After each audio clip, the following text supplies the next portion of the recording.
Então, muito boa noite. Vamos iniciar mais uma sessão do nosso ciclo, Vultos da Cultura Lusófona, promovido pela PASC, em parceria com a revista Nova Águia, o MIL, o Instituto de Filosofia Luso-Brasileira. Este ciclo, como sabem, insere-se no grupo de trabalho Lusofonia e Relações Internacionais, coordenado pelo Samuel Dimas e eu próprio. Esta nova direção da PASC foi eleita em março deste ano, tem apostado muito nos grupos de trabalho. Temos 3 grupos de trabalho ativos. Para além deste, temos o grupo de trabalho Democracia, Cidadania e Inclusão Social. Também tem promovido debates mensais. Na semana passada tivemos connosco o secretário-geral da Federação Nacional de Prestadores de Cuidados de Saúde. Temos também o grupo de trabalho Transição Climática e Energética, Mar e Território, coordenado pela Paula Policarpo e pela Ana Sofia Lopes, e amanhã mesmo, dia 6 de junho, teremos mais uma sessão promovida por esse grupo de trabalho sobre o mar. O tema é da defesa dos oceanos a um novo paradigma do mar. Teremos connosco Luís Vieira Batista, que é presidente e exercício da Associação David Melgueiro, uma associação muito ligada às questões do mar. Teremos também o João Fonseca Ribeiro, da SETES, e o Rodrigo Sobral Cunha, do MIL. E estes grupos de trabalho servem precisamente para isso, para dinamizar a PASC internamente, fazendo interagir as várias associações que fazem parte, são cerca de meia centena de associações da PASC, e também para agregar novas associações, e isso tem acontecido ao longo destes vários ciclos de debates. Este em particular, Vultos da Cultura Lusófona, enfim, o nome diz tudo, ou quase tudo. Nós, com este ciclo, procuramos divulgar, dar a conhecer figuras da cultura de língua portuguesa, enfim, por todo o nosso universo de associações. Portanto, é um ciclo mais de ordem cultural. Começámos com o Pascoais, ainda em 2022, por ocasião dos 70 anos do seu falecimento, e de então para cá temos debruçado sobre figuras relevantes da cultura de língua portuguesa, não apenas cidadãos portugueses, saliento isso.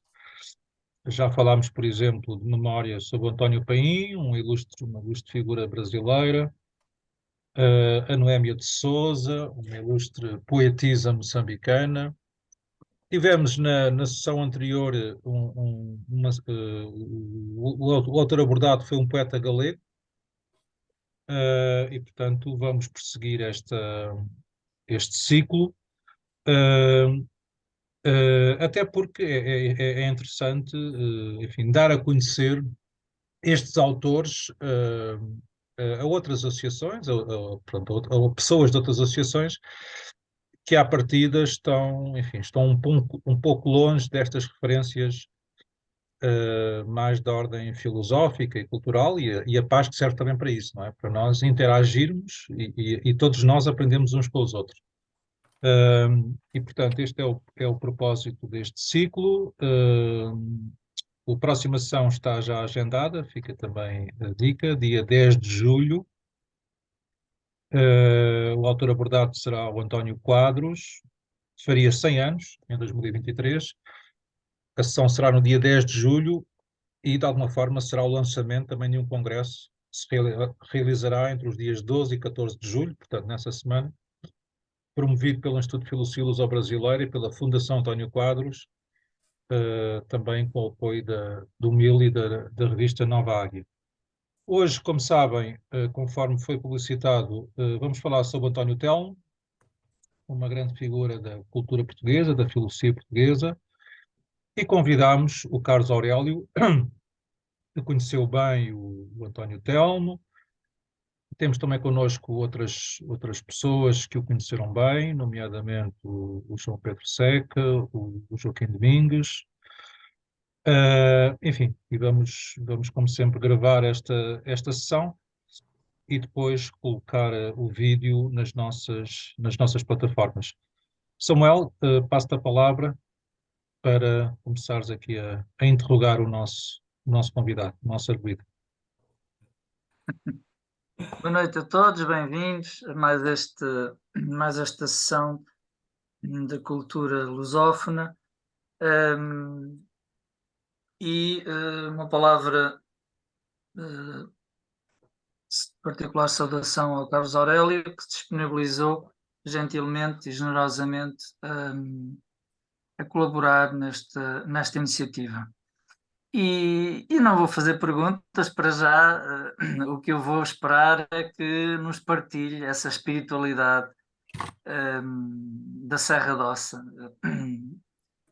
onde tanta vez se encontraram com... Nós estivemos juntos aqui em 2009, em Vila Viçosa. Ou Claro, não foi? mas eu à Serra d'Ossa é que nunca fui. Um dia hei de lá ir. É uma Serra da Saudade, presumo eu. Mais uma das nossas Serras da Saudade. E nesse sentido, vamos ouvir com muita atenção. Obrigado pelo convite, obrigado, enfim, a todos os que estão aqui presentes. Eu não me sinto muito, como é que é dizer, responsável para falar sobre o António Telmo. Eu fui amigo dele e sou ainda, se posso dizer assim. Há pessoas que, o João Pedro Seca, por exemplo, acho que eu e o João Pedro Seca conhecemos o António Telmo praticamente na mesma altura, ou seja, por volta de 1983. Houve até no Vale do Infante umas conferências feitas. A primeira que eu fui lá foi precisamente do António Telmo, mas houve outras também, do Orlando Vitorino, julgo também do António Quadros. Mas desculpa lá, Carlos, este vídeo está a ser visto e vai ser visto, sobretudo, por pessoas que não fazem ideia de quem foi António Telmo. Sim. Portanto, convém Começo pelo pelo menos princípio, não é? dar um enquadramento. Bom, um enquadramento geral, pronto. O António Telmo, olha, nasceu em 1927, em Almeida, na Rua do Convento. O irmão dele, o Orlando Vitorino, nasceu em 1922. O António Telmo uma vez dizia, eles eram filhos de um senhor, eu não sei se julgo que era notário. Eu até vou aqui a ver o nome dele, porque ele viveu, enfim, em vários pontos do país. António Diniz Vitorino. O António Telmo até dizia com alguma graça que o pai dele tinha posto os nomes aos três filhos, três rapazes, que era, por certo, um bom poeta. E porquê? Porque os nomes deles, um é o Orlando José Carvalho Vitorino, que é o mais velho, outro é o Rui Henrique, reparem, António Telmo, estas literações fonéticas. O António Telmo ficava muito contente com os nomes dos irmãos. Eu só o Rui não conheci, ele faleceu ainda logo imediatamente julgo que a seguir ao Orlando, mas pronto, três irmãos que viviam em Almeida, naquela linda cidade fortificada à semelhança de Elvas. Depois, a vida deles foi sempre muito na direita de saltimbancos, não era essa a questão, era notário, mas viveram depois em Ruda dos Vinhos, ainda estiveram também em Angola, estiveram em Sesimbra, onde então passou a sua adolescência, a juventude em Sesimbra. E o Telmo teve também no Brasil. Mas isso é muito depois, não é? Ou seja, estou a falar ainda na adolescência dele. Depois aí, nessa altura é que conheceu o Álvaro Ribeiro, aliás, que é o primeiro a conhecer, até a ligação deles à filosofia portuguesa foi feita através do Orlando e do Marinho. O Orlando, eles viviam, portanto, em Roda dos Vinhos, precisavam de um explicador, uma pessoa que, enfim, o António, então, praticamente até ao 7º ano, estudou por conta própria, mas o irmão precisou de aulas e procuraram um professor, que neste caso era o José Marinho. O José Marinho já estava em Lisboa, né? Juntamente com o Álvaro Ribeiro, tinham vindo ambos do Porto, na década de 30. E quando o Marinho lá foi ele contava isso com muito gosto. Quando foi lá, imagino, o Orlando pai com 16 anos, o António então devia ter pai uns 11, e quando lá foi, o senhor foi de caminhoneta, né, naquela altura, e disse, mal entrou em casa, disse, não, desculpa, mas eu não posso ser professor, eu não posso, não, ou seja, não tenho vida para isto. Porquê? Porque tinha sido muito demorada a viagem de caminhoneta, e ele disse logo que não. Mas fico para almoçar, e lá ficou o Dr. José Marinho para almoçar, muito, muito simpaticamente, e ele, pronto, quase que já ia-se embora, mas disse assim, então, mas Afinal de contas, tu tens livros? Disse para o Orlando. Ah, sim, sim, então, mas onde é que estão? Então fui ao quarto dele e vi uma estante com alguns livros, algumas dezenas de livros, e disse, e qual é que é o livro que tu que tens aí? Ah, tens aqui os Evangelhos. Sim, sim, tenho. E qual deles é que gostas mais? Do de São João. Quando ele voltou, disse, pronto, eu fico explicador dele. Pronto. E foi assim que começou a ligação com a filosofia portuguesa. O Orlando depois veio para Lisboa, conheceu o Álvaro Ribeiro e contava com muito entusiasmo ao irmão António Telmo as suas deambulações filosóficas nos cafés, enfim, aquilo que conhecia do ensino coloquial e filosófico do Álvaro Ribeiro. E houve uma vez que, ao subir o elevador como é que se chama? Aquele elevador perto que vai não é o da O do Bica, Lavra. o elevador que vai para o Campo de Santana, como é que se chama? O Lavra. Lavra, exatamente. Ao subir nesse elevador, ia com o irmão, e eis que encontraram o Álvaro Ribeiro. Então o Álvaro Ribeiro falou ao António Telmo, António Telmo ficou encantado, e pronto, não passou disso, né? Mas passados uns dias foi ao café e o Álvaro Ribeiro chamou. Pronto. E aí começou a ligação do António Telmo com o Álvaro Ribeiro, que durou até a morte do Álvaro Ribeiro, mas naquela altura ele teria os seus, me imagino, 18 anos. Depois, até aos 25, esteve em Lisboa. Depois, mais tarde, teve muitas voltas. Ele depois foi professor, ver se eu digo bem, foi professor em Beja, depois foi professor em Évora. Depois, nessa altura é que ele vai para o Brasil. Vai para o Brasil, estou a fazer assim um resumo apressado, mas para as pessoas se situarem. Vai para o Brasil em 1964. É convidado. Há uma história até com o Horus, né? O Horus era um género de um homem que. Não sei se ele era tipo adivinho, não sei, o João Pedro Seca, lembra-se o que ele contava do Horus era quando Adão foi lá com um amigo, não sei se era o Rafael, se é que o outro lhe disse, tudo o que o convidar, diga que sim. E disse, você agora vai partir para o Brasil. E o António Telmo estava longe, nem tinha passado para a cabeça, ninguém o convidou para ir para o Brasil. Mas O facto foi um convite do Agostinho da Silva, não foi? foi o Agostinho da Silva fez o convite que ele chegou, acho que aos ouvidos cá em Portugal, do António Quadros. Bem, para resumir, ele foi para o Brasil, mas o outro disse, é em fevereiro que você vai. O avião estava marcado para dia 31 de janeiro, mas houve um atraso e ele partiu mesmo no dia 1 de fevereiro. Então ele contava isto, como quem diz. Eu a tudo fui dizendo que sim. Entretanto, ele conheceu a Maria Antónia, portanto, aqui em Estremoz. Ele veio dar aulas aqui para Estremoz, veio de Évora para Estremoz. Conheceu a Maria Antónia. Ele era divorciado, diga-se.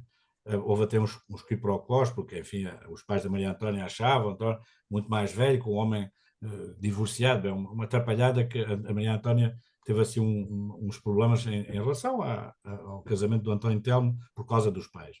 Ele foi para o Brasil, depois a Maria Antónia foi ter com ele, estiveram lá talvez uns 4, 5 anos, ele veio para cá, regressou em 1967, 68, mas foi através do Agostinho da Silva, né? Foi para Brasília, voltou, foi para a Escola do Redondo, a escola preparatória que entretanto abriu em 72, não sei se foi um convite do Veiga Simão. E pronto, depois, resumindo. Entretanto, há outro aspecto importante, agora este é mesmo importantíssimo. Além da tertúlia da filosofia portuguesa, que foi sempre mantendo em Lisboa, então houve até uma altura em que o próprio Álvaro Ribeiro parecia, como é que é dizer, desistente em relação a António Telmo, como que você agora foi para o Alentejo, esqueça, enfim, o homem, ele ainda por cima era caçador, jogava cartas, jogava bilhar, o António Telmo era uma pessoa realmente muito, muito ligada a estas questões bem interessantes e populares, de jogo de cartas, de bilhar, de caça, e o Álvaro Ribeiro pensou, bom, vai-se perder, é um bom rapaz com futuro, mas vai-se perder. E o António contava isso, e enfim, até com algum, não digo tristeza, mas como que diz o Álvaro Ribeiro, não confiava em mim. Pronto.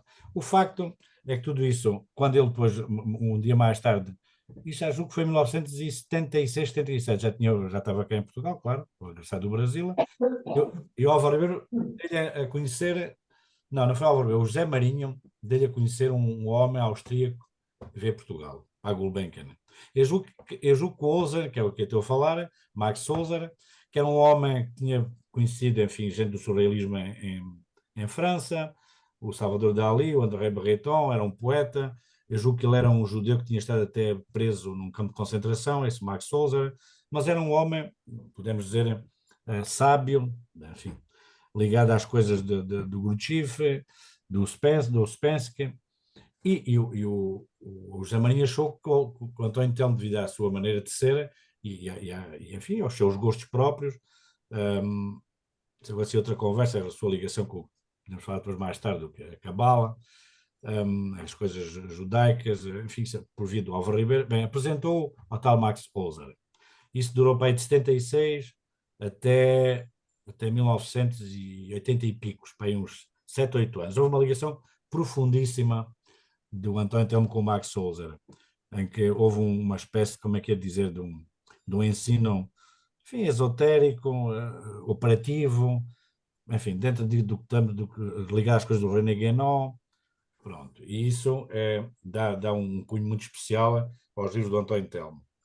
Quando eu conheci o António Telmo, que foi já em 83, já tinha visto uma vez em Sesimbra, mas afinal não passava uma pessoa despercebida, sabia que era um escritor. A minha mulher que dava aulas em Borba, o António Telmo estava lá e disse: aquele é que é o António Telmo. Eu vi lá em Sesimbra, não liguei nenhuma, né? E só em 1983 é que fui ao tal, e acho que foi o Tavares que me disse para eu ir. Eu fui, João Tavares, fui ao Val do Infante, mas também, como é que é? Pessoa nova como eu, enfim, acho que na possibilidade do que o António me disse, de qualquer das formas, fiquei encantado. É aquele supetão jovem que se apanha, a pessoa perceber que há ali qualquer coisa que não sabe bem explicar o quê, mas que encanta, que atrai. 1983, pronto. Depois, em 1900, portanto, eu fui fazer os estágios para o Seixal, conheci o nosso amigo Luís Paixão, através da mulher dele, que é a Leonora. O Luís Paixão falou ao António Telmo de mim, não sei como. Pronto, deve ter dito bem de mim, claro, elogiando, qualquer coisa desse tipo. O que é facto é que eu fui ao Framar e se eu nunca ter sido apresentado ao António Telmo, ele pescou-me, chamou-me: "Oi, desculpa, é o Aurélio", fez-me sinal: "Sente-se aqui, sente-se." Ele fazia isso com muita habilidade. Pronto, e ele estava sozinho, com os seus livros, eu fiquei, enfim, admirado, porque é que me estava a chamar, sentei-me, estivemos uma hora à conversa, muito, muito boa, sobre sonhos, sobre coisas, enfim, mais estranhas que pudesse ter desse tipo, sonhos premonitores ou não, quando deixava de dormir, se via imagens, ele contou-me que via as imagens, antes de deixar de dormir, que se iam transformando. Falámos do Leonardo da Vinci. Entretanto, eu tinha nessa altura, depois estava a meio do curso de Belas Artes de Pintura, e ele perguntou-me de supetão se já tinha lido o Tratado da Pintura de Leonardo da Vinci. E eu disse-lhe que não. E fiquei, pronto, eu disse que não, porque era verdade, na Escola de Belas Artes, ainda por cima, nestes tempos modernos, ninguém liga às coisas do Leonardo da Vinci, pelo menos de teoria, né? Bom, seja como for, aquilo atraiu-me, porque digo assim, então, é verdade, tive numa universidade 5 anos, pintura, há um livro importante, Leonardo da Vinci, ninguém fala nele, pronto. Passado uma semana já estava metido no grupo, posso dizer assim, o grupo da Filosofia Portuguesa do Alentejo. Nessa altura, não sei se o João Pedro Seca já foi nessa vez, foi a Montemora, era o Vítor Lopes Dias, a Helena, a mulher dele, o João Pedro Seca. Eu fui mais tarde. Tu foste mais tarde? Foi mais tarde, porque a primeira vez também que eu ouvi o António Telmo foi numa conferência do IAD em Lisboa, também aí por 83, 84. 82 essa, novembro de 82, sobre a gramática secreta, não foi? Sim, mas eu penso que foi 83, tenho ideia, não sei, Sim. não faço ideia. Por aí, 82, 83, por aí. E depois vi mais algumas vezes noutras conferências do António Quadros, de outras pessoas que foram, do Orlando Vitorino e tudo, e ele também apareceu, portanto, cruzei-me assim um bocado com ele, muito rapidamente, portanto, apresentaram o António Telmo e depois só em 85, na Páscoa, no sábado aleluia de 85, onde tu foste também no Val do Infante, na Serra d'Ossa, houve a primeira conferência dessa série, que depois até ficou interrompida, dessa que ele fez a leitura depois o artigo que surge na Filosofia e Cabala, que é o Regresso ao Paraíso. Exatamente, fui essa, sim. Pascoais. Isso foi em março de 85. Foi, se não me engano, para aí a 25 de março. Até nesse caso, pronto, mas o grupo de que eu estou a falar, 85, 86, 87, eu 90... Eu só me juntei ao grupo, depois como eu estava muito com o Vítor e a Helena, que faziam parte do grupo, mas eu não estava, e depois o próprio António Telmo é que, como tinha visto com eles e tudo, ele falou para o Vítor e disse: "Pois não, sou o seu amigo João Pedro Seca, traga-o cá", e tal, traga-o cá. E eu fui lá em 88, só em 88 é que eu me juntei ao grupo, e na altura o António Telmo tinha acabado de ser operado estava em Sim, casa, sim, em sim, sim. convalescência, Sim, sim. ainda nessa altura. Pois é, éramos um grupo que é uns 8 ou 9, né? Portanto, Talvez, contando o exatamente. António Telmo, João Tavares, Balesteros, Luís Paixão, João Pedro Seca, Vítor Lopes Dias, a Helena, João Rego, né? 8, estou aqui a contar 8, não sei se falta alguém, mas pronto, éramos à volta disto. Pronto, e então, nessa altura era uma coisa intensa, né? O Manuel... Julgo que o Ferreira Patrício também participou. Não, não, neste grupo não.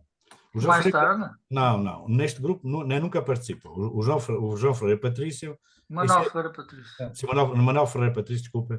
Não, não. O Manuel Campos Costa vinha do Porto. Não, era assim. O Manuel Ferreira Patrício participava numa outra conversa de café, né? Uma outra conversa muito pontual. Como havia vários assim, havia vários. Por exemplo, o António Cândido Franco era a mesma coisa. O Manuel Ferreira Patrício, aspas. Havia outro que era o Francisco Soares também. Ou seja, havia algumas pessoas que vinham, sei lá, mês a mês, 2 em 2 meses, era pontual. Este grupo que eu estou a falar é completamente diferente. Nós juntávamos 2, 3 vezes por semana. Aqui no Alentejo chegava a ser todos os dias. E o caso do João Pedro Seca vinha todos os fins de semana. Mas os encontros da Serra d'Ossa eram Não, esses não é. trissemanais? Não, não. Os encontros que houve no Val do Infante, que é na Serra d'Ossa, foram conferências muito espaçadas, muito poucas, que depois foram interrompidas, como disse o João Pedro Seca. E o grupo principalmente funcionava em Vila Viçosa e em Estremoz, no Framar e no Águias de Ouro. Isso que eu estou a falar agora. Que é o grupo ligado a isso que eu falei do René Guénon. Reguenon, do Uspensky, do Max Souza, portanto, em que fazíamos exercícios de tipo meditação. Pronto, agora seria um bocado fastidioso também falar sobre o assunto. Não é fastidioso, é um pouco tinha que ser mais profundo, tinha que se dizer porque é que fazíamos isso.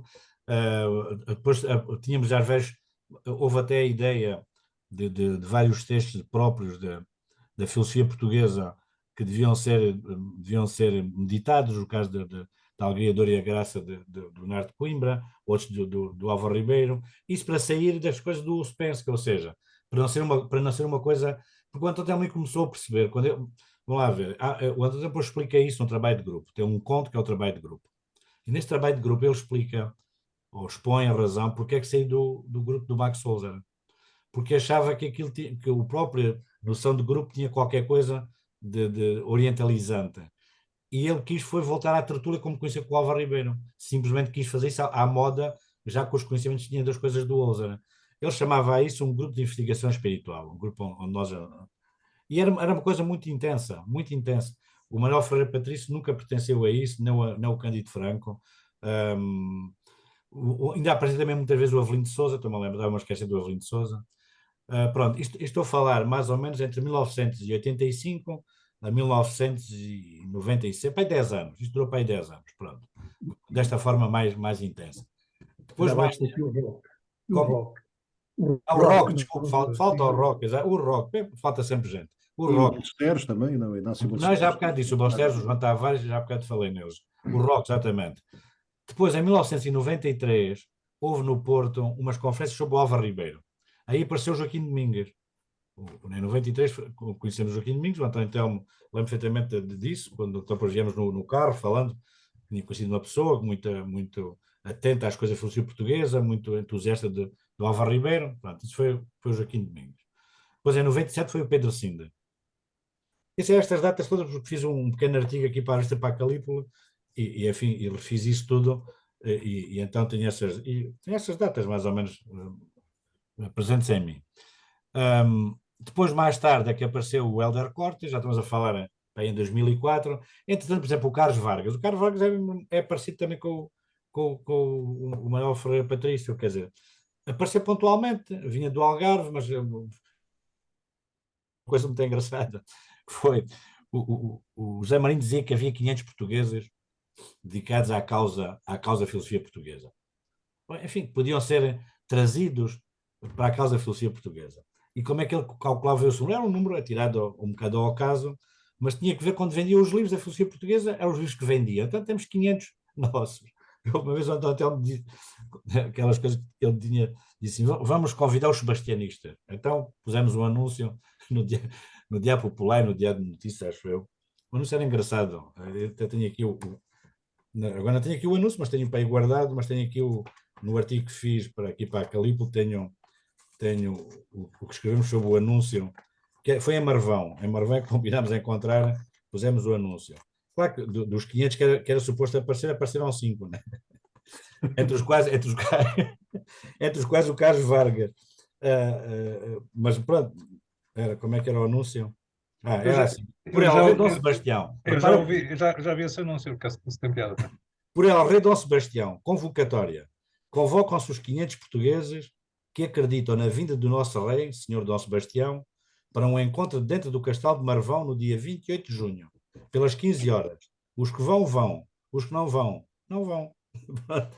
Isto foi em 1997. Pronto.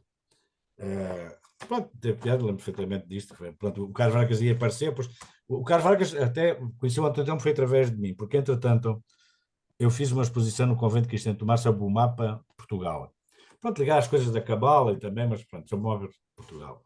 E vai daí, passados uns meses, um telefonema do Carlos Vargas, o mestre Carlos Aurélio, eu não me conhecia, ainda estava a ver o mestre ainda por cima, naquela altura quase um jovem como eu era, disse, não, mas quer vir falar comigo, venha, mas olha que eu apresento aqui um outro amigo que é o António Telmo. O António Telmo, não sei o quê, foi ligado ao Agostinho da Silva e tal, e aí o Carlos Vargas ficou muito contente e veio ter connosco. Pronto, e teve aqui, ver cá várias vezes. Mas o que eu estava a dizer, daquele grupo que eu me referi, das coisas ligadas ao, como eu disse, ao Max Solzer, foram aquelas pessoas que eu indiquei e foram umas 10, 11 pessoas. Portanto, a questão do Manuel Ferreira Patrício e do Carlos Vargas, do Cândido Franco, eram mais umas tertúlias culturais, ou não? Havia a outra parte. Começámos também a Setúbal, isso é outro. Mas isso aí coincidia com o mesmo grupo, a Universo. Já pensei que deve ter lá ido, a Universo, ao João Carlos Raposo Nunes, Exato. a Maurícia, pronto. Isso já não sei em que altura foi, mas foi, é por aí, por 1990 e tais, 93, 94, havia uma página do Setubalense, como é que se chamava? A Não, Arca do Verbo. Arca do Verbo, exatamente.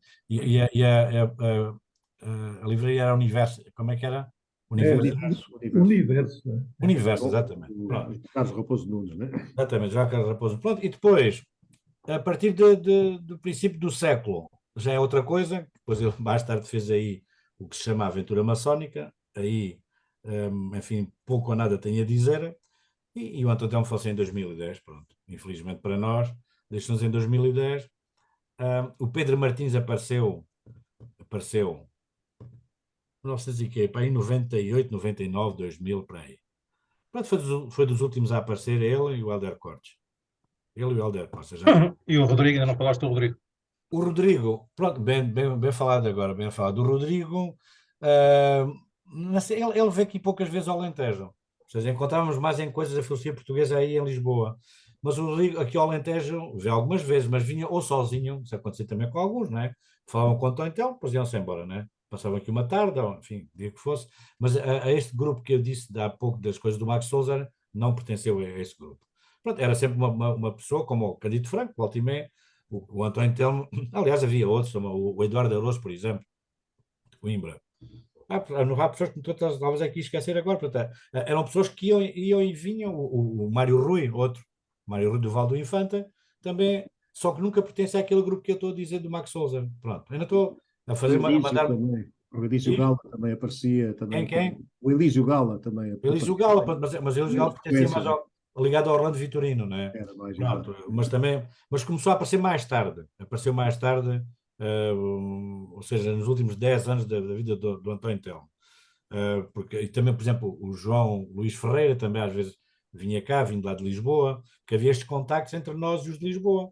Que havia sessões que havia no IAD, pronto, e no IAD e não só na sede de língua portuguesa, sei lá, na Católica, mas mais no IAD, que até porque estava lá o António Quadros, né? Pronto, é isto. Acho que já falei aqui muito sobre o contexto, enfim, pessoal e literário. Os Não, livros. isso tu dizes faz, quer dizer, a pergunta do Samuel tinha sentido, aliás, até porque eu e o Samuel, como vocês sabem, tivemos a Sim, coordenar as obras reunidas do próprio Manuel Ferreira Patrício, e ele faz várias alusões ao António Telmo, e até há ali diversos testemunhos mas naturalmente, até por uma questão de, pronto, o Patrício nunca fez parte desse núcleo duro, Claro, digamos assim, até pela idade, não é? exatamente, Claro. não era discípulo do Telmo, não é? Claro, o Manuel Patrício, quando, há um episódio por exemplo, o Manuel Patrício conheceu o António muito antes de mim, claro. Por exemplo, sobre o Leonardo, portanto, a tese do Patrício é sobre o Leonardo, não é? E Exatamente. apresentou o António Telmo lá, que até um episódio, um candeeiro caiu lá em casa, um lustre. Então, há um episódio, enfim, daqueles próprios do António Telmo que se passou com o Patrício. Mas o Patrício era uma pessoa, pronto, muito mais velha do que eu. Aliás, quando eu era aluno no Liceu de Évora, era ele um professor lá. Portanto, há uma grande diferença de idades entre Sim, e sim. os da minha geração com o Manuel Patrício. Pronto, mas ele nunca foi, digamos, discípulo. Ele também não nos chamava discípulos, nem se chamava a si próprio mestre. Ele dizia que era um companheiro mais velho nosso do tal grupo de investigação espiritual. Era o nome que ele chamava. Mas pronto, o Manuel Patrício é assim. Pronto. Os livros, só rapidamente, só para fazer aqui uma situação dos livros, que eu tinha aqui uma indicação, também não custa nada a fazer. O primeiro livro do António Telmo é 1963, é Arte Poética. Depois há a História Secreta, que é enfim, o que o tornou mais afamado e mais conhecido em Portugal. Foi em 1977. Falta-me o nome, o António, que lançou o livro, da Vega. Para Carlos Carvalho. Para Carlos Carvalho, pois faltam muitas vezes os nomes. A História Secreta é de 77, a Gramática Secreta é de 81, que eu ouvi depois também, que estava há pouco a falar, o João Pedro Seca aí em Lisboa. O Desembarque dos Maniqueus na Ilha de Camões é de 82, e eu conheci o António Telmo logo a seguir a isso. Portanto, aliás, a Filosofia Cabala, ele pediu-me para fazer a capa, eu fiz a capa, essa capa que tem um pavão, a da primeira fui eu que fiz a pintura, sob indicação dele. Eu tinha lá um prato feito no redondo com um pavão, e só, ora, deviam fazer uma capa com um pavão, uma coisa solar, para ver. E eu fiz um pavão, pois a única coisa que acrescentei foi ter assim um género de uma porta, estou a ver agora, um género de uma porta gótica atrás, pronto. Isto foi em 89. Depois o Bateleur, que foi em 92. O horóscopo, também fiz a capa para o horóscopo, também sob indicação dele. Isso aí era a maneira da Idade Média. Ele, ele era o teólogo e pintor. Ele dizia, faça mais ou menos assim. Eu não me importava nada, nem isso, até gostava.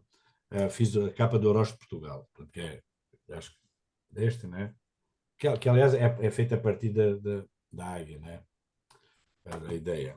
Pronto, isso saiu em 97. Depois há os contos, que saiu em 99. Há uma reedição da Arte Poética com um excelente pós-fácil, que saiu muda muitas coisas, saiu em 93. A Viagem em Granada, em 2005. A Verdade do Amor, em 2008. Depois é As Tais Cosminações de um Neopitagórico, em 2009. Ao Portugal do António Telmo, quando ele faleceu, que é um livro bem interessante. E a Aventura Maçónica, 2011. E depois, enfim, depois é toda uma data de livros que o Pedro Martins fez sair e do qual não tenho muito Sim, interesse isso, em pronunciar. o Portugal do António Telmo, o Telmo Ouviu? acompanhou em vida, aliás. Sim, sim, sim, sim. A última vez, Sabes, em a última vez 2010 eu diz. trabalhei nisso com o Rodrigo Sobral Cunha e E o Pedro Sinda? o Pedro Cid. Sim, Portanto, isso é sobretudo uma coletânea, enfim, claro. uma espécie de antologia da obra do Telmo, mas ele ainda acompanhou em vida. A última vez que eu vi o António Telmo, que foi precisamente em agosto, estava muito contente, enfim, com o livro, não é? Mostrou-me, falámos sobre o livro, e pronto. E foi a última vez que eu vi, depois ele morreu passados 10 dias. Pronto, o que é que é de dizer? Mais só para fazer uma espécie de resumo geral. Para mim, então,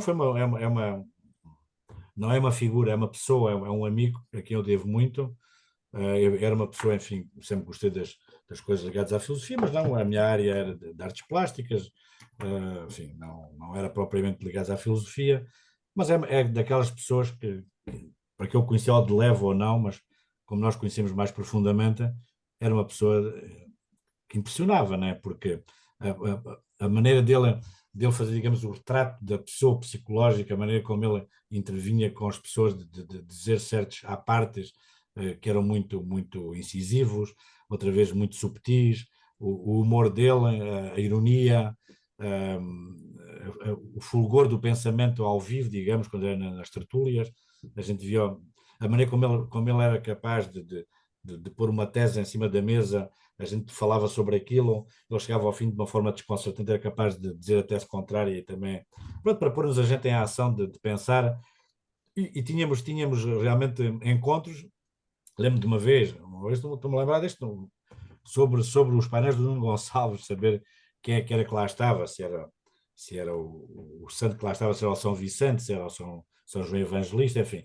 Passámos um dia inteiro a falar sobre isso, mas sempre com um entusiasmo, um ânimo que era impressionante. Outra vez fazíamos, gostamos de jogar, depois destas coisas que ele tinha, de jogar ao chito, por exemplo, era exímio jogar ao chito, jogar ao bilhar, sair com o cão, quer dizer, e depois fazíamos viagens que eram sempre um encanto de vivacidade. Pronto, é isto que eu tenho a dizer do António Telmo, assim, grosso modo. Se alguém quiser agora fazer perguntas ou falar, mas é Bem, isto. talvez até partilhar, já que estamos num registro mais de testemunho. Joaquim Domingos, quer partilhar também as suas memórias sobre o Telmo? Como é que o conheceu? Como é que... Bom, eu não estava a contar a falar, mas já agora que estamos assim a conversar, eu conheci-o de facto, como disse o António, como disse o Carlos Aurélio, em 93 no Porto, um colóquio sobre o Álvaro Ribeiro, que é o autor, digamos, a quem eu me sentia pessoalmente mais ligado, e nessa altura, se bem que foi quem organizou isso, acho que foi o Paulo Samuel. Portanto, eu apareci lá e falei, apareceu também o Orlando Vitorino, e de facto, eu já conhecia o António Telmo por livros, por sinal, comecei mesmo pelo primeiro que um dia encontrei numa livraria, a Arte Poética. Não conhecia o homem, o António Telmo não me dizia nada. O título também era um bocado estranho, Arte Poética, mas abrindo o volume percebi que não era arte poética na acessão corrente de ensinar a escrever versos, não é? E o que me chamou a atenção foi ver que o livrinho estava dedicado ao Álvaro Ribeiro. É lá, está dedicado ao Álvaro Ribeiro, alguma relação o livro e o autor hão de ter com o Álvaro Ribeiro, não é? E, portanto, a partir daí, como também, digamos, ia procurando tudo o que encontrava a partir desse polo que é o Álvaro Ribeiro, portanto, não só o Marinho, como os mestres deles, o Leonardo, o Teixeira Reis, o Arão de Lacerda, e sobretudo, mais para trás, o Bruno e o Junqueiro, mas também para a frente, não é? No caso, o Telmo, o António Quadros, o Afonso Botelho, o Brás Teixeira, o Pinheiranda Gomes, esteja a lembrar, serão esses, pronto, e outros. O Luís Furtado, conheci bastante mais tarde, o Jorge Preto, por aí fora. Bom, mas como estava a dizer, conheci-o nessa altura, em 93, e como estava a dizer o Carlos Aurélio, de facto, o António Telmo tinha uma personalidade fora do comum, não é? Fora do comum. E como havia estes interesses partilhados, eu evito usar o termo grupo, e de facto acho que não pertencia a grupo nenhum, porque a conotação é qualquer coisa de autocentrado, não é? Aquilo a que eu sempre me liguei foi ao que eu considero o movimento da filosofia portuguesa, mas mesmo a isso liguei-me à distância, se assim se pode dizer, porque vivia em Braga, a principal conjunto de pessoas vivia em Lisboa, ou neste caso no Alentejo, e portanto a relação pessoal não era fácil, se bem que de vez em quando me metiam no carro, no comboio, ou, seja, ou na caminhonete, e lá ia ter com as pessoas, mas devo dizer que não me considero especialmente ligado a nenhum dos discípulos do Álvaro Ribeiro, senão especialmente ligado a estes todos, não é? O António Telmo, ao Orlando Vitorino, ao Afonso Botelho, ao Pinheiranda Gomes, ao António Brás Teixeira e até ao António Quadros, com quem nunca falei pessoalmente, mas com quem manteve uma relação, digamos, epistolar, não é? Agora, aquilo que de facto me interessou no António Telmo foram esses dois aspectos, não é? Este que já focou o Carlos Aurélio, porque de facto não há dois Antónios Telmos, não é? A personalidade dele era tão singular que só o conviver com ele e o aprender com ele, seguir sugestões que ele nos dava, entrar em contacto com pessoas que ele polarizava, no caso Carlos Aurélio, o Pedro V não foi por aí, o Pedro V foi por via da doutora da Costa. Portanto, o Vitorino, naturalmente. Portanto, por um lado, aquilo que me atraiu no António Telmo foi a sua personalidade. Um homem, de facto, absolutamente fora do comum e que estava constantemente, como diz o Carlos Aurélio, a surpreender-nos, não é? Tanto parecia que estava a seguir uma linha muito coerente, como às tantas nos despistava completamente. Nunca mais me esqueço de uma coisa insignificante, mas pronto. A sair de casa dele, em Estremoz, vinhamos os três, vinha ele, o Pedro V e eu, e às tantas, ele repete algo que acho que não era a primeira vez que estava a dizer aqui. Mas invocando, não sei quem que teria dito, mas ele assumia isso, não é? Uma conversa verdadeira só se pode ter com duas ou três pessoas. Mais do que isso, não se pode ter uma conversa a sério. E a graça que isso teve é que eu estava a ouvi-lo e cá a pensar comigo. Uma conversa a sério é só entre duas pessoas. Ele agora está a dizer duas ou três porque estou eu também aqui, não é? Portanto, isto é, digamos, um episódio insignificante, mas entre muitos, daquilo que estava também a dizer o Carlos Aurélio, uma certa subtileza da capacidade que ele tinha de nos experimentar, pôr perante uma situação para a qual, digamos, tínhamos que nos desembaraçar ou então confessar que não sabíamos encarar a situação, não é? Portanto, esse lado é de facto inesquecível, não é? O outro é que, de facto, ele era um homem do movimento da filosofia portuguesa. Não há dois homens do movimento da filosofia portuguesa que se possam dizer que são gêmeos ou coisa que o valha. São todos muito diferentes uns dos outros, e é por isso que essa noção de grupo, a meu ver, não tem pés nem cabeça. O Orlando Vitorino é muitíssimo diferente, apesar de irmão, mas até fisicamente, não é? Do António Telmo, muito diferentes na obra, no pensamento, embora tenham muito de comum, é evidente. O Pinheiranda Gomes é muito diferente de todos os outros, o Afonso Botelho nem se fala, o António Quadros também. São todos muito diferentes uns dos outros. Mas se tivesse, Joaquim Domingos, tivesse que sintetizar o contributo do António Telmo para o movimento da filosofia portuguesa, o que é que diria? Pois, era aí que eu queria chegar. Aquilo que mais lhe fiquei a dever nesse aspecto foi o testemunho que ele me ia dando da relação que manteve com o Álvaro Ribeiro, com o José Marinho e também com os outros colegas, não é? Mas mesmo aí há um aspecto que, lá está implícito no que disse o Carlos Aurélio, mas que vou tentar explicitar, que é um tanto ou quanto estranho, não é? Um tanto ou quanto estranho. E estabeleço já agora um paralelo com o que se passou com o Álvaro Ribeiro. Não é muito conhecido, mas toda a gente sabe que o Álvaro Ribeiro foi um dos grandes promotores da figura, do pensamento do Leonardo Coimbra. Contudo, em vida, o Álvaro Ribeiro como que se afastou do Leonardo Coimbra. Ele conheceu o Leonardo Coimbra ainda antes de ir para a faculdade, ia à sede da Renascença Portuguesa, assistia às conferências do Leonardo, inscreveu-se na faculdade, mas às tantas afastou-se do Leonardo. E como é que é dizer, a primeira fase do percurso do Álvaro Ribeiro é distante do Leonardo. No entanto, será das pessoas que mais valorizou e que se considera nitidamente discípulo do Leonardo.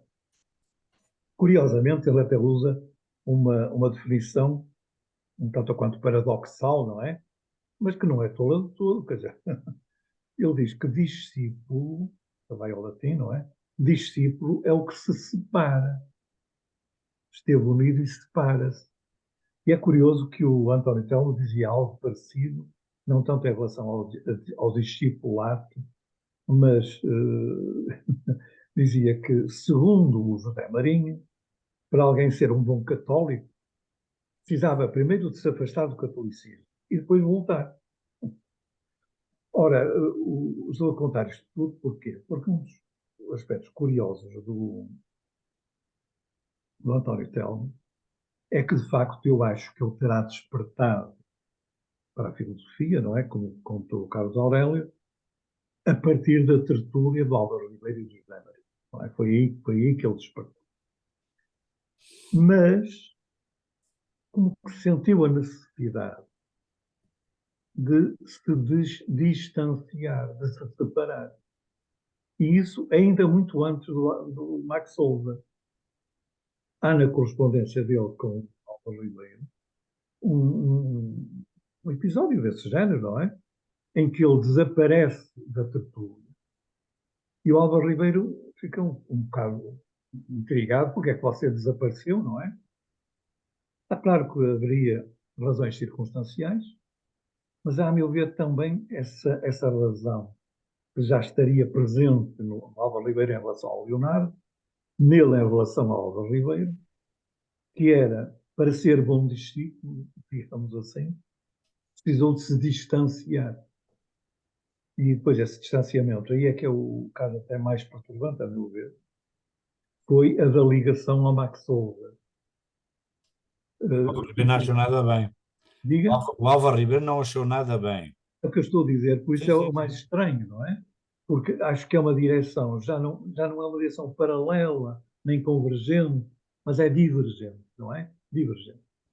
Mas, como explicou o Carlos Aurélio, de facto foi uma fase importante da vida dele e que lhe deixou alguma marca. Também vinha muito, como é que é dizer, ao sabor da sua maneira de ser, não é? Das suas inclinações, dos seus interesses, não é?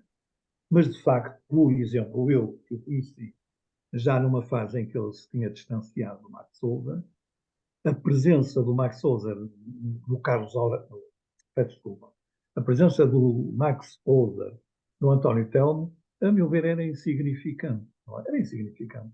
Quando muito tinha acentuado alguns traços da personalidade dele, dos interesses dele, mais nada. Não é? Tinha acentuado isso. Agora,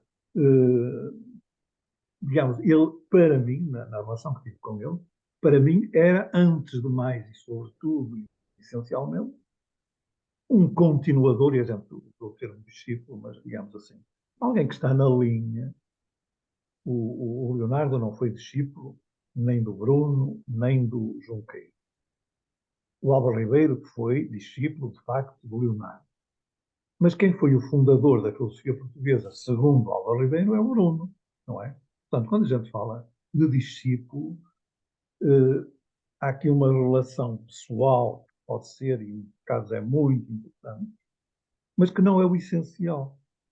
O essencial é o caminho que cada um segue. E, portanto, o caminho aberto pelo Bruno foi seguido, se não fosse o Álvaro Ribeiro, o Bruno hoje seria, como ainda continua a ser, um obscuro. Aliás, o termo Bruno, ele chama a atenção para isso, quer dizer coisa escura, Bruno, escuro. Hein? Continua a ser uma personalidade escuríssima do ponto de vista espiritual. Quem revelou alguma luz dele foi o Álvaro Ribeiro. E lá está. E o António Telmo, por via do Álvaro Ribeiro, também segue essa linha. E, portanto, aquilo a que eu mais devo, pessoalmente, ao António Telmo, além da tal revelação de uma personalidade fora do comum, não é? É esse testemunho de uma filiação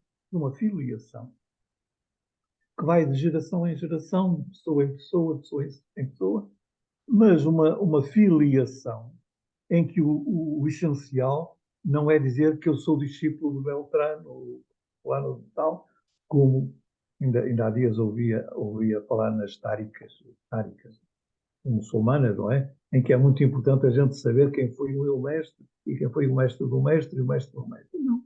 É que o essencial é saber qual é a linha, não é? Qual é a linha. E neste caso, eu devo-lhe muito isso, não é? Porque nas conversas que tínhamos, isso vinha naturalmente a propósito. Uh, Sendo certo que, se quiséssemos, como é que é dizer, lá, em termos um bocado mais académicos, didáticos, mais enciclopédicos, digamos assim, fazer uma síntese do pensamento do António Tell, uma síntese do pensamento do Orlando, uma síntese do pensamento do Afonso Cortejo, uma síntese do pensamento do António Quadros, uma síntese do pensamento do António Brás Teixeira, etc., eu acho que veríamos mais diferenças do que semelhanças. São todos tão diferentes uns dos outros, não é? Mas pertencem a uma mesma árvore, digamos, não é? A um mesmo tronco, digamos assim. Mas lá está, quando eu olho para a árvore, mais do que o tronco, o que vejo são os ramos com as flores e os frutos e as folhas, não é?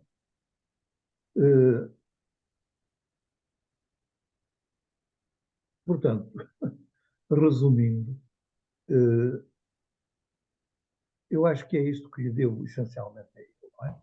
Aliás, já agora vou só contar mais este episódio que é curioso. Digamos, eu conheci o Álvaro Ribeiro pelos livros, não é? Portanto, digamos, ocasionei. Senti-me interessadíssimo por aquilo que li dele. E a partir dele, como já expliquei, procurei, digamos, todas as ligações.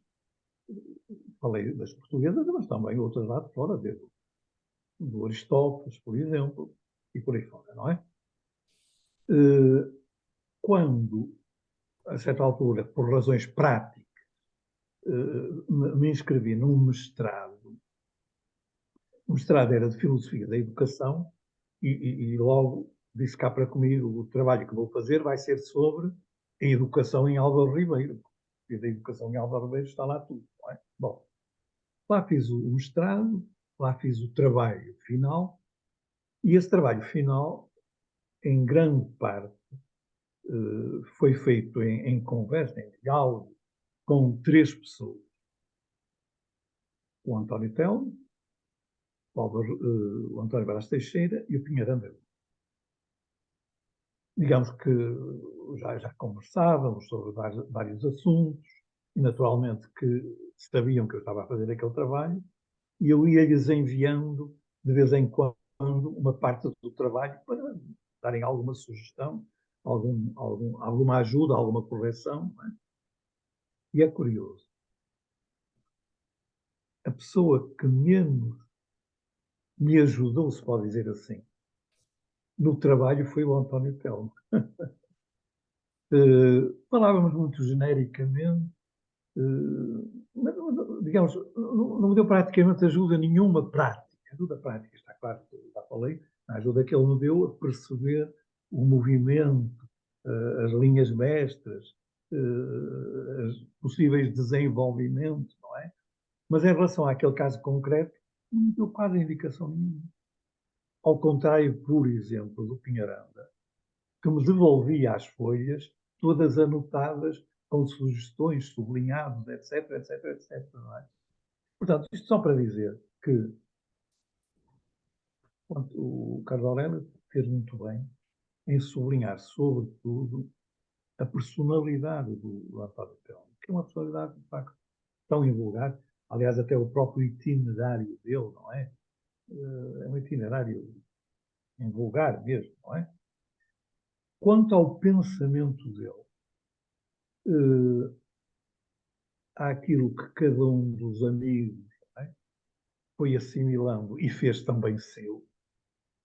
o Carlos Aurélio está aqui a falar como artista, não é? Andou na Escola de Belas Artes, fazia umas pinturas e tal, mas o Carlos Aurélio tem uma obra escrita muito digna de ser lida. Que é como quem diz, porque é que eu estou a falar nisso? Porque o Carlos Aurélio assimilou a lição, não só do António Telmo, mas também do António Telmo, e, portanto, mais do que dizer o que é que pensava o António Telmo, pode mostrar o que é que o António Telmo lhe permitiu desenvolver o seu próprio pensamento, não é? Como é que o pensamento do António Telmo também está integrado no seu próprio pensamento. E, portanto, acho que cada um dos amigos, por um lado, porque leram a obra, sobretudo porque, já agora só mais uma historinha, quando defendi a tese de mestrado sobre o Álvaro Ribeiro, o professor que estava a discutir comigo a tese no júri, não é? Às tantas fez-me esta pergunta: eu diz aqui que os discípulos de algum mestre têm um privilégio sobre os outros leitores? Como é que pode ser? Qualquer leitor de uma obra está em igualdade de circunstâncias. Eu acho que não, quer dizer, no caso do António Telmo, por exemplo, não é? Quem estamos aqui a falar, acho que o Carlos Aurélio tem um privilégio interpretativo. Não é? Agora explicou quantas vezes é que conversaram, não só sobre o que o António Telmo tinha escrito, mas sobre os temas, não é? E outros que não estarão escritos. Ora, isso, como é que é dizer, é intransmissível de uma forma objetiva, mas é transmissível, neste caso, por aquilo que está na própria obra do Carlos Aurélio. Escrita e pintada e desenhada. Já não digo fotografada, senão também. Portanto, quem estiver interessado, no entanto, tem uma forma de aceder ao pensamento do António Telmo pelas obras dele, não é? Pelas obras dele. São de alguém que tinha verdadeira vocação de escrita. Há, de facto, pessoas que escrevem bem, com clareza, mas nem todos têm vocação de escritor. E ele tinha, não é? O que lhe sai da pena, e é quase dizer que não sei se é pena terem publicado alguns inéditos dele, porque se ele não os publicou, se calhar é porque achava que não deviam ser publicados, não é? Mas, em geral, o que sai da pena dele é suficientemente eloquente para que quem, digamos, sentir um mínimo de afinidade espiritual, perceber o que está lá escrito, mas também o que não está propriamente expresso, mas que ressalta da leitura, não é? Ressalta da leitura por uma espécie de afinidade espiritual, não é? Que não é o caso de António Telmo, mas qualquer leitor, qualquer escritor superior, não é? Pode sentir, digamos, uma afinidade que o ajuda a ler para além do que está expresso nas letras dos livros, papéis pintados com tinta, não é? Além dos papéis pintados com tintas, há ali uma mensagem que o leitor pode descobrir. E isso é que é, de facto, sedutor, não é? Sedutor. Que aquele papel pintado com tinta pode ser despertado com uma vela adormecida, não é? E falar connosco. E já falei demais. Sim, muito bem, Joaquim Domingos, e essa última referência penso que é particularmente justa e pertinente. O António Telmo Do foi, escritor, não é? Do escritor. antes de mais, eu diria antes do escritor, foi um grande cultor da língua portuguesa. Exatamente. Aliás, enfim, Vocês permitem que eu faça só só, uma só, pequena... só uma frase, Sim, Carlos, desculpa lá. sim.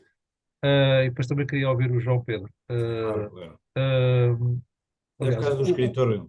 um dos títulos que tu referiste é o mais evidente, é a Gramática Secreta, Mas nesse aspecto ele também segue muito, também aí, eu diria, segue muito a lição do Álvaro Ribeiro, não é? Aquela Sim, tese lapidar que não há filosofia sem filologia, ou Claro, seja, que claro. a experiência do pensamento é concomitantemente uma experiência, uma reflexão sobre a língua, sobre as potencialidades da língua.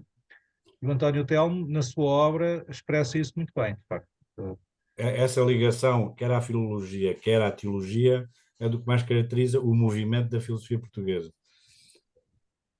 Muito bem, mas desculpa lá, Carlos, Sim. Não, querias... é só por causa dos escritores, antes de João Pedro Seca falar, porque é só para, digamos, para mostrar aqui num livro, como é que disse o Joaquim Domingues, umas letras pintadas de preto, né?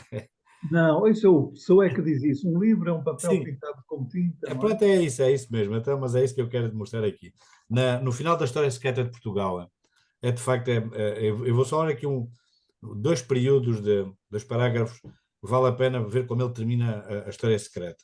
Pronto, atualmente eu tenho muitas coisas, enfim, de diferenças, aquilo que penso sobre a história de Portugal e que não coincidem com as dele, só para também, aquilo que disse o Joaquim Nunes sobre o grupo e o movimento.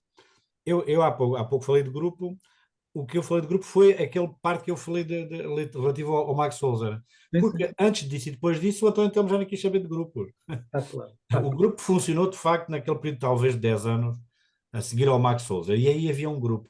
Agora, no resto, é como diz, é um movimento da filosofia portuguesa, claro, e são todos diferentes, são e somos todos diferentes uns dos outros.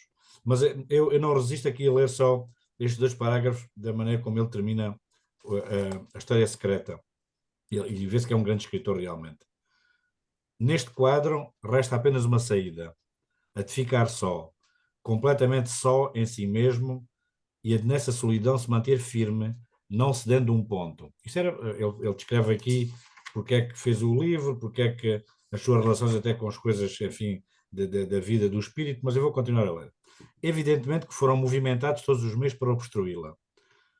O trabalho obrigatório, isto em relação à vida, né? O trabalho obrigatório é talvez o mais poderoso, na medida, por exemplo, em que nos força a ocupar-nos naquilo pelo que não só não temos qualquer interesse, mas que está organizado de modo a moldar-nos interiormente, num certo sentido que não é certamente o da liberdade.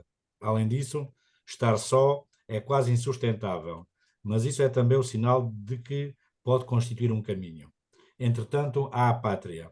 A pátria somos todos, os que vivemos e, sobretudo, a cadeia invisível dos antepassados, essa enorme força da espécie que o anjo marcou na sua gênese como a língua e um determinado cesto histórico, se não transcendente.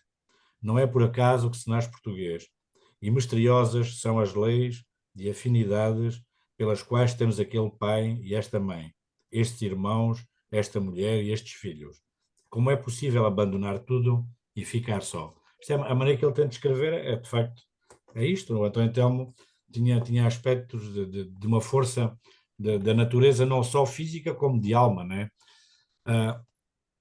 Antes que eu me esqueça, já sei que dou a palavra ao João Pedro, sei que eu só contei este episódio, que é mesmo próprio dele, e que eu conto no tal artigozinho que fiz para aqui para aquele povo. Ele contou-me, enfim, não sei, a mim e a outros, com certeza, com uma grande satisfação, que houve uma altura, antes de o conhecer, portanto, nos anos 80, que alguém o convidou para ir, não sei quem foi, não consigo dizer quem foi, por acaso também não interessa, mas é ligado a alguém aos campos esotéricos. Aliás, o António Telmo não queria nada ser conhecido como ocultista, essa é outra. Ele é muito ligado à cabala, mas o António Telmo detestava que o conhecessem por isso. Ele até dizia que a história secreta tinha feito muito mal a muita gente, porque dava asa a todas essas coisas da New Age, tudo por aí. Ele detestava isso. E neste episódio que ele me contou, ele é muito feliz, dizia, a pessoa convidou-me para eu ir ouvi-lo falar na igreja de São João, em Tomar, e ele ia falar sobre a obra do, é um pintor, agora não me lembro, Jorge Afonso, acho que é Jorge Afonso, exatamente. Jorge Afonso sobre o Melquisedeque. Pronto, e foi uma data de gente ouvir, e o expositor, o homem que fez a conferência, no final veio junto do António Telmo, quase dar-lhe uma descompostura, a dizer que o António não tinha ligado nenhuma ao que ele disse, que tinha estado distraído, mas afinal de contas, porque, o que é que é? Pronto, veio quase dar uma ripada no António Telmo. O António Telmo diz assim para ele: mas o que é que você queria que eu fizesse? Estava ao lado, na igreja, um casamento, e estava uma rapariga a casar-se, e o pai dela lacrimejava, chorava mesmo por ver a filha que ia partir de casa. E diz o António Telmo: perante aquilo, o que é que eu podia fazer se não olhar para aquele quadro de desgosto de um pai que via partir a filha? Ele não ligou nenhuma àquilo do Melquisedeque. Pronto, ele era assim. Ele era uma pessoa que às tantas, desconcertante, não é? E que ligava muito a estes episódios, a estes aspectos reais da vida. Portanto, era um homem que adorava aprofundar os episódios da vida comum. E tirava disso um registro e uma subtileza e um gosto, que era um encanto ouvi-lo falar sobre isso. Pronto, é isto que eu queria. Bem, mas já agora o João Pedro Seca, né? Não sei. Exato, João, Sim. partilha também as tuas memórias. Eu não tenho muito a acrescentar também, mas gostava só de aqui falar de um ponto importante, a questão da simplicidade, ao mesmo tempo, no meio desta enorme complexidade e essa personalidade multifacetada. Ele era uma pessoa de uma simplicidade desarmante e de uma enorme. Guardo com grande carinho as últimas várias vezes que eu fui a Estremoz nos últimos tempos, em que o grupo se tinha mais ou menos dissolvido, já não havia grupo, havia a nossa reunião dos neopitagóricos em Lisboa, mas pronto, mas depois o próprio grupo já não existia de certa forma. E várias vezes eu fui sozinho e ligava-lhe: olha, vou aí assim, venha com certeza e tal. Chegava lá pelas 11 da manhã, conversávamos no café, almoçávamos juntos e tal, e depois eu saía pelas 6 da tarde. E aquela enorme generosidade de estar ali aquele tempo todo comigo. Íamos passear pelo campo, conversávamos e tal. E eu, tipo, 2 em 2 meses, ligava para o António Telmo e fazíamos isso. E sempre com uma generosidade e uma amizade. E ao mesmo tempo uma grande simplicidade nisto tudo. E ao mesmo tempo é curioso porque ele era uma pessoa que fez alguns inimigos, até no próprio grupo. Houve pessoas que depois se afastaram porque havia alguma relação um bocadinho difícil com. Contava ele, dizia ele próprio que tinha Marte na casa dos amigos, não era no horóscopo. Portanto, havia de vez em quando havia algum conflito e houve meia dúzia de amigos com quem ele teve assim alguns. Ele brincava com aquilo também, mas houve pessoas que se zangaram um bocado com ele. Eu nunca tive esse problema absolutamente nenhum. Sempre foi assim, sempre senti sempre assim um carinho muito especial por aquela amizade e a forma como ele, por exemplo, me recebia quando eu ia lá sozinho e estava ali aquelas horas todas com ele, né? Como ele, aliás, fez, por exemplo, muitas vezes o Pedro Cindy ia lá e passava, eu penso, não passava um dia, passava um fim de semana, acaba de um dia para o outro, né? Muitas vezes até ficava até em tua casa em Vila Viçosa, né? E vocês, pronto. Mas aquela abertura e disponibilidade era uma pessoa ao mesmo tempo com uma espontaneidade extremamente natural. E depois lembro-me sempre de ele contar aqui esta história.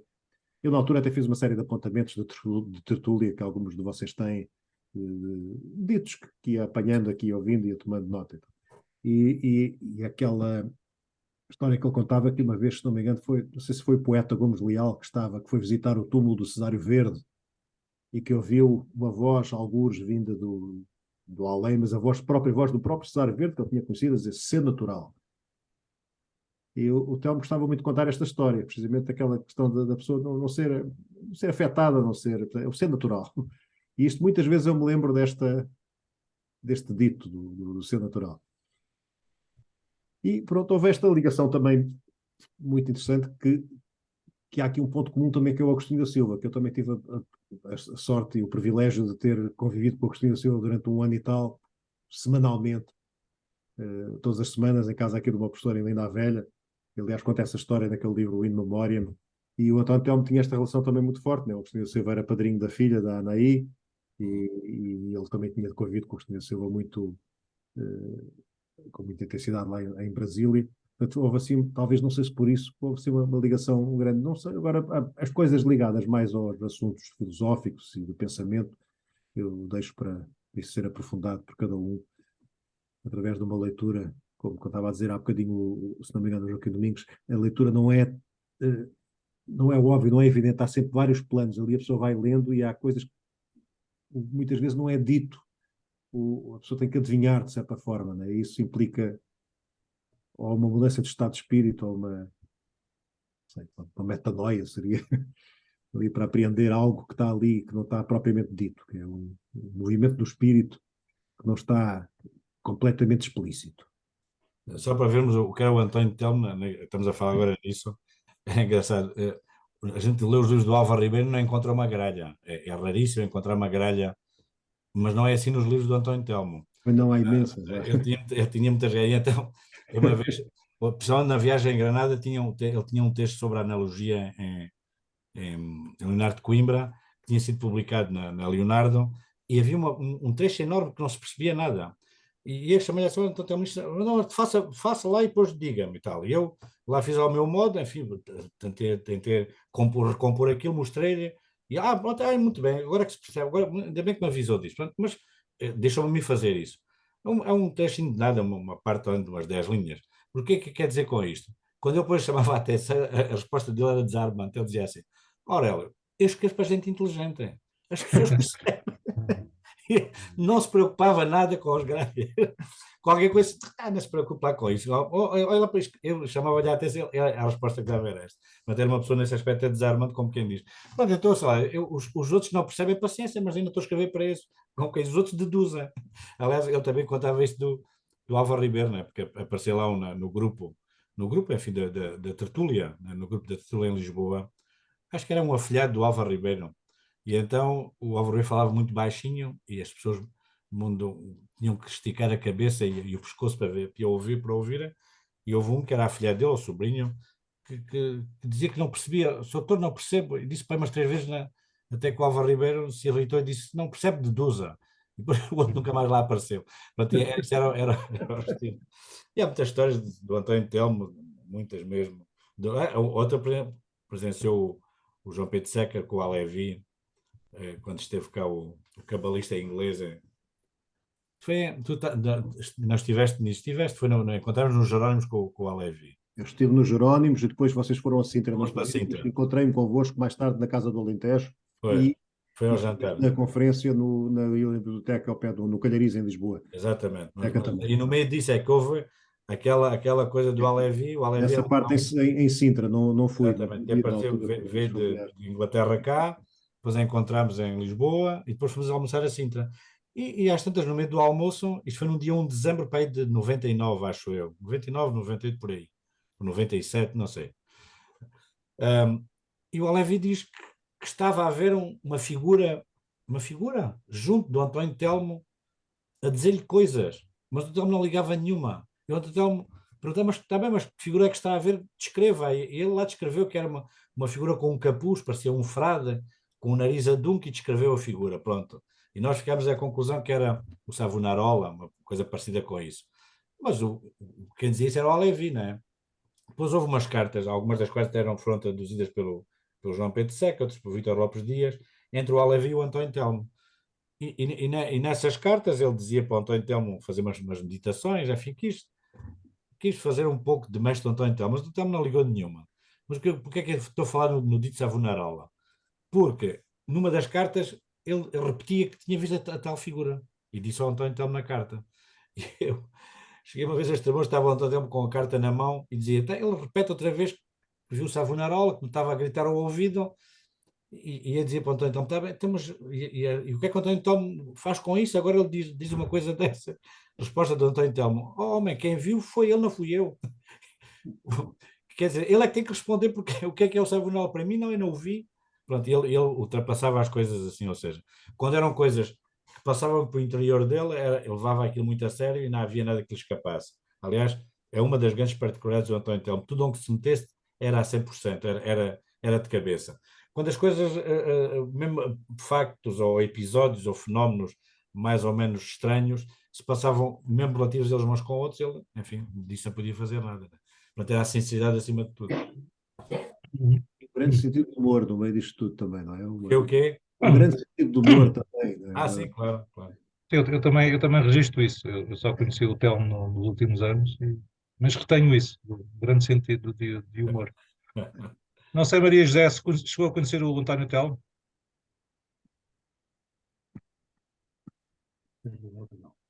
Luísa, Não, senhor. não? Não, senhor. Fui a umas conferências em Sesimbra pelo pelo Pedro Cinde. Ele Certo. fez uns encontros lá em Sesimbra e fui, mas diretamente o António Telmo não me conhecia. Li foi muita, muita obra dele. Muito bem, Maria José. Luísa, tu chegaste a conhecer o António Telmo? Não, nunca conheci. chegaram a convidar para ir a essas conferências em Sesimbra. Uhum. Um amigo também ligado aqui à Nova Águia, que eu não me consigo recordar agora, não costumava filmar às vezes as conferências e os congressos, não me estou a recordar agora o nome dele. O Luís Tavares? Luís Tavares? Sim, ele chegou-me a convidar para eu Uhum. ir, mas eu nunca acabei por nunca poder ir. Aquilo que conheço do António também é mesmo muito pouco. E Uhum. é sobretudo relacionado com a interpretação dele de alguns textos, de alguns textos do Pascoais, no sentido de judaísmo, da Cabala, etc. Pronto, que são leituras, claro, absolutamente possíveis do Pascoais e que achei muito interessantes e muito fascinantes. Uhum. Mas o resto não tenho um pensamento assim, nem pessoal, nem propriamente profundo. Muito Mas bem. estou Sim. fascinada a ouvir estas Uhum. histórias. Fascinada. Júlia, está sem som, Júlia.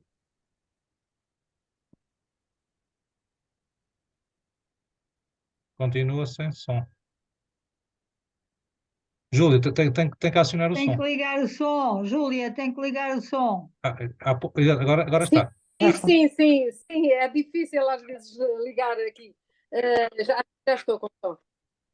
Sim, não conheci pessoalmente, sim, também só alguma parte da obra comecei, mas ainda não, nem sequer a obra muito a fundo conheço, mas essa relação foi importante ter assistido a este debate e fiquei aqui com algumas curiosidades e tenho algumas obras dele que vou reler e foi importante. Muito obrigada. Obrigado, Júlia, pela presença. Samuel, não sei se queres fazer alguma pergunta final. Não, eu também participei, eu não conheci o Telmo em vida. Comecei a conhecer. Forte. Comecei a conhecer o Telmo precisamente nos encontros de Sesimbra. E, e a partir daí, até para participar nesses encontros, em algumas intervenções que fiz, comecei a ler a obra dele e tomei conhecimento com ele a partir daí. Era um autor muito que tinha interesses muito diversos. Eu diria mesmo que ele era um sincretista filosófico e até religioso. É assim que eu definiria, se tivesse que o apresentar numa frase. Portanto, ele dialogava com muitos autores diferentes e com muitas linhas de pensamento e de espiritualidade absolutamente distintas, e depois desenhava o seu pensamento a partir desses diversos diálogos. Eu julgo que ele participou também, ele chegou a integrar a maçonaria e, portanto, tem sempre essa visão, essa perspectiva esotérica, está sempre muito presente na obra dele. Mas eu estava interessado, não sei se, possivelmente, o Joaquim Domingos, não sei se terá participado ou não, eu estava interessado em saber um pouco mais dos encontros da Serra d'Ossa, mas o Carlos não tem interesse em falar sobre isso. Eu já disse o que era, os encontros da Serra d'Ossa não é como estão a imaginar. Houve Eu não estou a conferências. imaginar nada, Então, por isso é que estou a perguntar. Mas há pouco disse, o que houve na Serra d'Ossa foram conferências no Vale do Infante, que depois passaram a ser tertúlias do grupo Estremoz e Vila Viçosa. Na Serra d'Ossa, que eu saiba, houve 4 ou 5, antes de mim houve coisas, essas eu não posso dizer nada, né? Mas foram conferências pontuais, meia dúzia delas, não foram mais do que meia dúzia, de certeza. Nós temos que convidar o Samuel da próxima vez que lá formos. Claro. Nós estivemos lá na Serra d'Ossa há pouco No tempo. Vale do Infante. Houve lá umas 5 ou 6 conferências, se tanto. Bom, 5 ou 6 já é muita coisa. Está bem, A claro. não ser que não se tivesse dito nada em cada uma delas. Não é? Não, eu só participei numa, mas isso eu não posso dizer nada.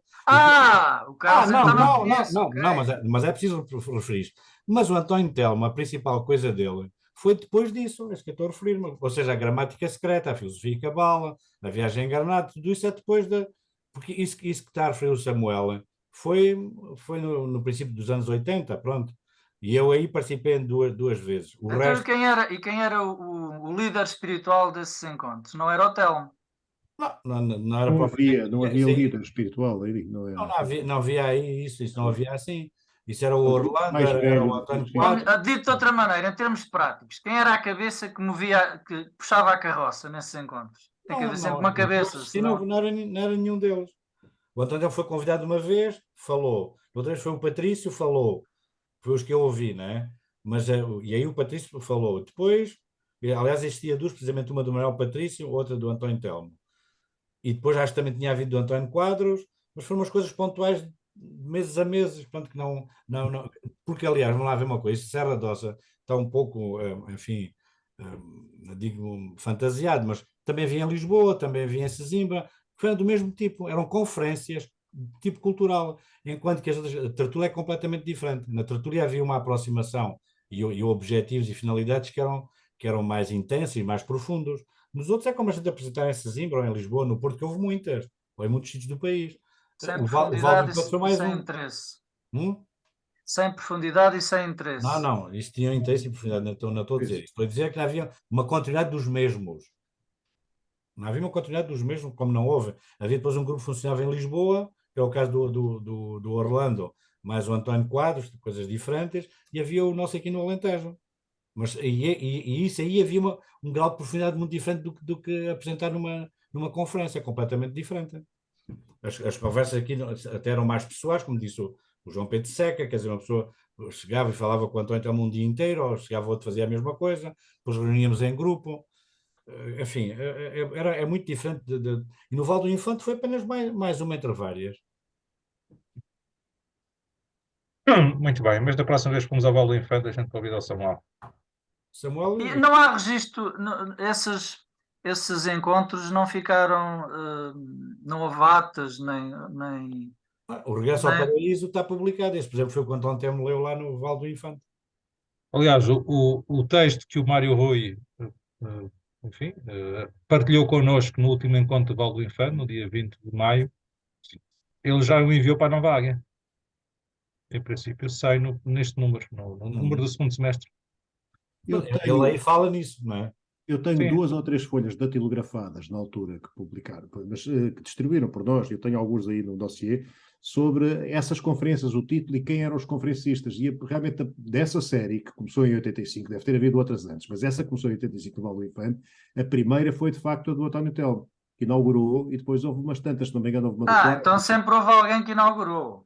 Sim, não, Não. mas não foi o António Telmo que as organizou. Aquilo, no fundo, era. Não. Então, mas quem é que organizou o Val do Ninguém, Infante? ninguém. Foi o Espírito Santo que organizou o Val do Infante. Não, essas coisas foram feitas pelo chamado Grupo da Filosofia Portuguesa, que se reunia no IAD. E até é capaz de ser do Espírito Francisco Santo, Souto Maior, acredito. tínhamos como é que se diz? Além do Francisco Souto Maior, tínhamos o Francisco da Cunha Leão, tínhamos o António Quadros, o Orlando Vitorino, era assim o Luís Furtado Guerra, era um grupo assim de pessoas dessa geração do Álvaro Ribeiro, dos discípulos do Álvaro Ribeiro, que tinham feito essa e tinham organizado essas do IAD, e depois às tantas resolveram fazer também uma série a partir do Val do Infante. E lembro que essa série especificamente começou em 85 e eu tenho aí o papel de umas 5 ou 6 que estavam agendadas e depois havia mais uns nomes. Eu lembro que o João Tavares ia até fazer supostamente ia fazer uma sobre o Campo de Flores. E até na altura o Telmo pediu, então você também vai fazer uma e tal, porque eu supostamente, estava lá ainda sem data agendada, eu era suposto falar sobre Domingos Monteiro. Pronto, mas depois houve também uma das 4 ou 5 e depois aquilo morreu. Não houve mais a dinâmica, perdeu-se ali assim. Mas era como o Aurélio disse, exatamente. Portanto, era como se fossem as conferências do IAD transpostas para ali, sem nada de Não era a mesma coisa do grupo quando nós depois tivemos. de modo nenhum. Tudo, Não é a mesma completamente diferente. Completamente diferente. E aí sim havia uma orientação dele, nas outras. Naquelas não. Muito bem, estamos a Não terminar. era uma coisa Entretanto, quase que académica, quase que universitária. Universitária não, ao mesmo tempo que anti-universitária por causa das questões da posição do Orlando e do Quadros e tal, mas pronto, mas era no sentido quase que formal e, em relação sei lá, uma série de conferências que se podem organizar pelo departamento qualquer da universidade, por exemplo. muito São bem, coisas estamos a diferentes. terminar. Entretanto, chegou o nosso amigo Luís Vieira Batista. Luís, estamos mesmo a Boa terminar. noite, peço Hoje imensa desculpa só de ter falámos chegado sobre o agora. António Telmo. Não sei se tens alguma coisa para partilhar sobre o António Telmo. É só que é uma das figuras que está no meu panteão dos meus favoritos. Portanto, logicamente que estou imensamente desagradado com o facto de só ter chegado agora. Mas, olha, lamento muito, estive convosco em pensamento, mas estou a preparar a minha exposição para o tomar para a próxima semana e não consegui chegar a casa mais cedo. Espero que tenha corrido tudo de uma forma justa e perfeita. Sim, sim, foi uma sessão. Aliás, estamos a gravar a sessão e depois vamos colocá-la nas nossas plataformas, portanto, podes depois É ver. isso, é isso, é ver. isso. E, entanto, fica também o convite, já agora, a pretexto da presença do Luís, reiterar o convite, amanhã, à mesma hora, portanto, dia 6, às 9h30, vamos ter uma outra sessão promovida pela PASC, por um outro grupo de trabalho, sobre a questão do mar, a defesa dos oceanos é o novo paradigma do mar. Teremos connosco o Ligeira Batista, enquanto presidente da Associação David Melgueiro, que é uma associação que faz parte da PASC, que neste momento ocupa a vice-presidência da PASC, que é uma associação fundada com esse foco, esse horizonte de trabalho e de reflexão, a questão dos oceanos, a questão do mar. Exatamente. Teremos também connosco o João Fonseca Ribeiro, a representação da SEDES, e o nosso amigo Rodrigo Sobral Cunha, que, enfim, representará o MIL. Fica então o convite, e a próxima sessão deste ciclo será sobre António Quadros, e teremos connosco o Manuel Lucas Pimentel, que está aqui também presente. Manuel, boa noite. Nós iremos publicitar essa sessão muito em breve. Não sei, Manuel, já agora, se queres falar um pouco sobre o António Telmo. Imagino não tenhas conhecido pessoalmente, mas Não o conheci pessoalmente e se o tivesse conhecido não teria memória, não é? claro, A morte dele foi em 2010, portanto eu teria exa- 6 anos, 6 anos. exatamente. Confesso que não conheço muito bem António Telmo. Parece-me, do que ouvi, um autor que não é fácil de apreender à primeira vista e que precisa enfim, de meditação, Uhum. de leitura aprofundada. Ah, Em todo caso, e temos a obra para isso. Temos a obra disponível. sim, sem dúvida, e fiquei particularmente interessado na gramática secreta. Eu tenho Uhum. um profundo interesse em filologia e gostei muito do marco que foi feito, que a filosofia não pode, lá está, ser feita sem as estruturas de linguagem e de pensamento e que, portanto, de algum modo, a filologia precede a filosofia e fiquei bastante interessado na gramática secreta do António Telmo, sim. Muito bem, Manuel Lucas. Então vamos terminar a sessão, vou parar a gravação. Mas siga o convite para a próxima sessão deste ciclo, será sobre o António Quadros, que faria 100 anos em 2023, no dia 14 de julho. Teremos um congresso promovido pelo Instituto de Filosofia Brasileira e pela Fundação António Quadros, entre os dias 12 e 14 de julho, no dia 12 e 13 no Palácio da Independência, em Lisboa, no dia 14 em Rio Maior, na Fundação António Quadros, e precisamente, como uma espécie de lançamento desse congresso, a próxima sessão será sobre António Quadros e teremos como orador o Manuel Lucas Pimentel. E será no dia 10. No dia 10 de julho. No dia 10 de julho. O Mas nós já vamos Manuel- acertar aqui esses detalhes logísticos. Muito bem, então fica esse Sim, sim, convite. sim. Publicitaremos o cartaz ainda esta semana.